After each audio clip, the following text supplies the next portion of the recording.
Livro O que Aconteceu da Cruz ao Trono, de E.W. Kenyon, capítulo 4. O que aconteceu durante a caminhada terrena de Jesus? A visitação de Jeová ao seu povo da aliança não pode ser comparada a qualquer acontecimento anterior na história de Israel como nação, pois foi diferente de tudo que eles haviam conhecido antes. Ele era o Deus da aliança deles, uma aliança solene feita com Abraão. No meu entendimento, não há dúvida que o mestre sempre esteve consciente desta aliança. Jeová havia assumido a forma humana, mas nem por uma vez revelou que foi ele quem havia libertado seus antecessores do Egito. Eles honravam mais a Moisés do que a Jeová e adoravam mais a lei do que o Senhor. Quando Jesus disse, antes que Abraão existisse, eu sou, João 8,58, o povo pegou em pedras para atirar nele. Jesus os deixou perplexo, pois havia chegado perto de declarar quem realmente era, mas os homens cheios do conhecimento, que vem dos sentidos, não conseguiram captar isso. E quanto à ressurreição dos mortos, não tendes lido o que Deus vos declarou? Eu sou o Deus de Abraão, o Deus de Isaque e o Deus de Jacó. Ele não é Deus de mortos, e sim de vivos. Mateus 22, 31 e 32. Esse foi o limite até onde o mestre podia se revelar. Nós, como cristãos, podemos voltar àquela cena e reconhecê-lo como o Deus da velha aliança, mas temos o conhecimento que nos foi dado através da revelação paulina. Filipenses 2, do 5 ao 9, nos dá uma ilustração de Jesus na sua caminhada terrena. Tende em vós o mesmo sentimento que houve também em Cristo Jesus, pois ele, subsistindo em forma de Deus, não julgou como usurpação o ser igual a Deus. Antes a si mesmo se esvaziou, assumindo a forma de servo, tornando-se em semelhança de homens, e reconhecido em figura humana, a si mesmo se humilhou, tornando-se obediente até a morte, e morte de cruz. Esta é a caminhada terrena de Jeová, aquele que foi manifestado na carne. 1 Timóteo 3,16. 2 Coríntios 4,4 mostra o estado de Israel, nos quais o Deus deste século cegou o entendimento dos incrédulos para que lhes não resplandeça a luz do Evangelho da glória de Cristo, o qual é a imagem de Deus. Eles estavam em trevas espirituais, o que significa cativeiro satânico na mente e no espírito. Gálatas 4, 4 e 5 acrescenta ainda mais essa imagem. Vindo, porém, a plenitude do tempo, Deus enviou seu Filho, nascido de mulher, nascido sob a lei, para resgatar os que estavam sob a lei, a fim de que recebêssemos a adoção de filhos. Muitas vezes me perguntei o que teria acontecido se os olhos de Israel de repente tivessem sido abertos. Rejeitado. Era desprezado e o mais rejeitado entre os homens, homem de dores, e que sabe o que é padecer, e como um de quem os homens escondem o rosto, era desprezado e dele não fizemos caso. Isaías 53, 3. Jeová havia vindo para os seus, mas eles o desprezaram. Ele veio para um lugar de sofrimento e rejeição. Tomando consigo os 12, disse Jesus, eis que subimos para Jerusalém, e vai cumprir-se ali tudo quanto está escrito por intermédio dos profetas no tocante ao Filho do Homem. Pois será ele entregue aos gentios, escarnecido, ultrajado e cuspido, e depois de o açoitarem, tirar-lhe-ão a vida, mas ao terceiro dia ressuscitará. Eles, porém, nada compreenderam acerca destas coisas, e o sentido dessas palavras era-lhe encoberto, de sorte que não percebiam o que ele dizia. Lucas capítulo 18, do 31 ao 34. A caminhada terrena de Jeová foi a caminhada mais triste que já foi empreendida. Podemos lembrar em Mateus 27, do 22 ao 26, quando os sacerdotes estavam forçando Pilatos a crucificar Jesus, Pilatos se recusou a se responsabilizar pelo sangue derramado e lavou as mãos de tudo aquilo. A multidão gritava, caia sobre nós o seu sangue e sobre nossos filhos. Versículo 25. Crucifica-o, crucifica-o. Lucas 23, 21. Era a exigência louca deles. Eles estavam clamando pelo sangue do Deus de Abraão e não sabiam disso.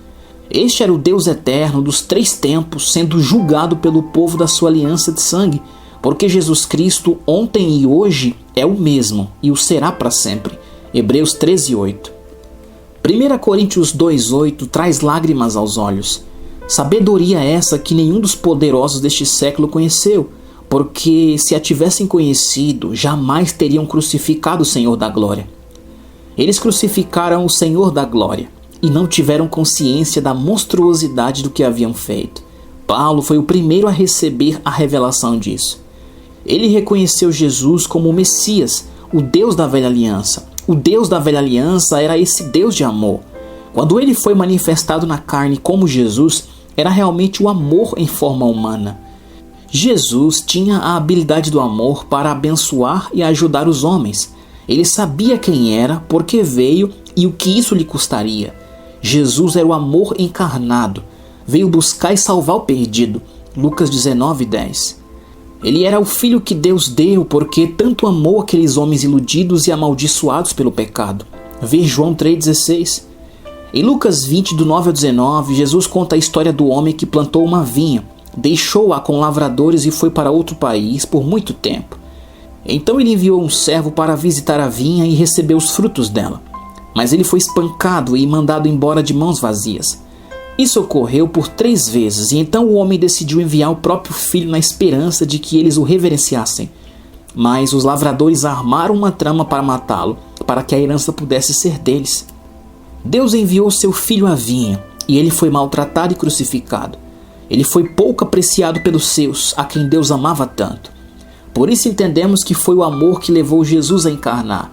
O amor o moveu durante seus 3 anos e meio de ministério público.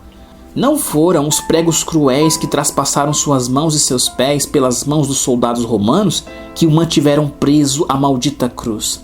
Foi o amor. João 6, 37 e 38 poderia nos ajudar a entender isso mais claramente. Todo aquele que o Pai me dá, esse virá a mim, e o que vem a mim de modo nenhum lançarei fora, porque eu desci do céu não para fazer a minha própria vontade, e sim a vontade daquele que me enviou. A vida estava nele. A vida era a luz dos homens. João 1,4. Eu vim para que tenham vida e a tenham em abundância. João 10,10. O amor o enviou. O amor o sustentou. O amor era a sua habilidade. Ele veio com o único propósito de redimir o homem da dimensão do egoísmo, onde Satanás governava como rei. Jesus viveu nesta dimensão por 33 anos e meio. Ele andou na dimensão do egoísmo e do pecado. No entanto, andou em amor. O pecado não o maculou. Ele era um estranho entre seu povo, não foi compreendido pela mãe, pelos meios irmãos ou pelos amigos. O amor havia entrado na dimensão de Satanás. Ele era o amor. Ele revelou o amor. Ele agiu em amor. Ele é o maravilhoso e amado Jesus, o primeiro Senhor de Satanás. Como isso nos maravilha, que o amor possa dominar o egoísmo. Jesus foi o primeiro homem livre do mundo. Nenhum homem havia sido livre antes dele. Se, pois, o Filho vos libertar, verdadeiramente sereis livres. João 8,36. Somente um homem livre pode libertar outros. Somente alguém que ama pode inspirar outros a amar. Jesus foi o primeiro homem livre do egoísmo que o mundo conheceu. Não é de admirar que eles quisessem se livrar dele. Ele não buscou o que era seu. Ele não reivindicou nada. Ele deu tudo. Ele revelou um novo tipo de amor. Ele foi a primeira experiência do amor em forma humana. Ele foi a palavra de Deus que se fez carne. Depois disso, podemos entender os versículos. No princípio era o Verbo, e o Verbo estava com Deus, e o Verbo era Deus. Tudo foi feito por meio dele, e sem ele nada do que foi feito se fez. João 1, do 1 ao 3. Ele era o verdadeiro conhecimento, o Verbo vivo. A razão não pode entender isso, mas o Espírito se alimenta disso com alegria. E o Verbo se fez carne e habitou entre nós, cheio de graça e de verdade, e vimos sua glória, glória como do unigênito do Pai. João 1,14.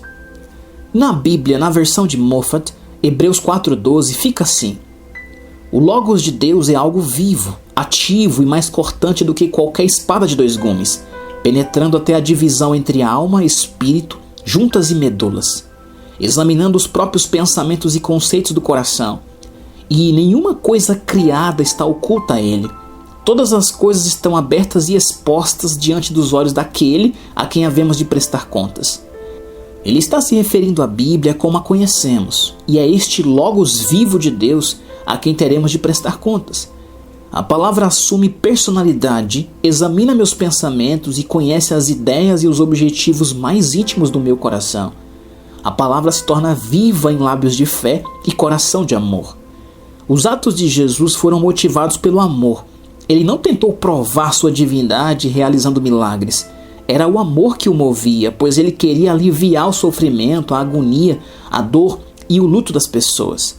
Mateus 23:37 traz uma das imagens mais vívidas do amor na vida do Mestre. Jerusalém, Jerusalém, que matas os profetas e apedrejas os que te foram enviados. Quantas vezes quis eu reunir os teus filhos como a galinha junta os pintinhos debaixo das asas, e vós não o quisestes. Há um soluço entre essas palavras, lágrimas misturadas com agonia. Mal se pode ler o próximo versículo. Eis que a vossa casa vos ficará deserta. Versículo 38. Agora você pode entender as palavras trágicas ditas na cruz. Está consumado. João 19:30. Foi então que o véu do templo se rasgou de alto a baixo. O templo e o Santo dos Santos ficaram desertos. Deus os havia abandonado. O povo da aliança de sangue havia rejeitado seu Jeová e ele estava chorando por isso. Ele voltou seus passos em direção à cruz, o ápice da sua caminhada terrena. Jeová, o homem da Galiléia, nasceu em uma manjedoura e foi criado entre os pobres e os desprivilegiados. As raposas têm seus covis e as aves do céu ninhos, mas o filho do homem não tem onde reclinar a cabeça. Mateus 8:20. Portanto, é difícil conceber a solidão experimentada pelo Criador. Lares se fecharam para ele. Em vez de suportar a perseguição e a zombaria por parte dos líderes religiosos da época, eles excluíram o Jeová deles dos seus círculos. Ele era um proscrito. Sobre ti fui lançado desde a madre. Salmos 22:10. Satanás buscava tirar sua vida desde o nascimento. Se soubéssemos mais sobre a caminhada terrena do Mestre, talvez veríamos uma vida cheia de solidão e sofrimento. Homens de dores e que sabe o que é padecer. Isaías 53:3. Ele é o desprezado e o rejeitado. No entanto, ele é amor. Resumo. Aquele que havia sido movido pelo amor a enfrentar o sacrifício de si mesmo. Eis uma demonstração do amor supremo. Deus amou o mundo de tal maneira que ele deu. Vê João 3,16. E o Filho amou de tal maneira que ele sofreu. Creio que ele sofreu mais no jardim do que na cruz, porque estava enfrentando o Hades. Na cruz ele sentiu a agonia do Hades. No jardim ele sabia que precisava ser feito pecado, e todo o seu ser se esquivava disso, mas o seu amor o impulsionou a seguir em frente. Se você o tivesse seguido no jardim e o ouvisse orar, talvez fosse tomado por uma nova força um tanto estranha. Era a divindade em agonia, revelando o poder do amor, algo que o mundo nunca havia experimentado antes. A capacidade do amor de sofrer, de se sacrificar e de resistir se comprovou no consentimento do amor em se fazer pecado indo para o Hades, a fim de sofrer os tormentos dos condenados pelo homem indigno, quando ele clamou: não se faça a minha vontade, e sim a tua. Lucas 22:42.